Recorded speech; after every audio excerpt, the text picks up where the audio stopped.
Collector ضلع میدک راہل راج نے واضح کیا کہ کھاد کی مصنوعی قلت پیدا نہ کرنے کی مانگ کے مطابق ذخیرہ موجود ہے۔ ضلع کلکٹر نے آج ضلع میدک کے حویلی گن پور منڈل مستقر میں واقع تلنگانہ ایگرو ریتو سیوا کیندر کا اچانک معائنہ کیا اور طلب کے مطابق اسٹاک کا معائنہ کیا۔ اس موقع پر ڈیلر سے اسٹاک کی تفصیلات آن لائن کے بارے میں دریافت کیا۔ انہوں نے کہا کہ موجودہ سیزن کے مطابق ضلع میں کھاد کے بیج وافر مقدار میں موجود ہے۔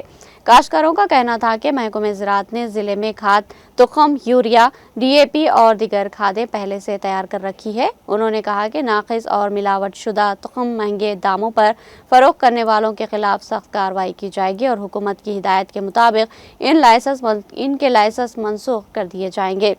انہوں نے ٹاسک فورس کے عملے کو متعلقہ افسران کے ساتھ مل کر باقاعدگی سے دکانوں کا معائنہ کرنے کی ہدایت دی۔ اس پروگرام میں متعلقہ حکام اور دیگر نے شرکت کی۔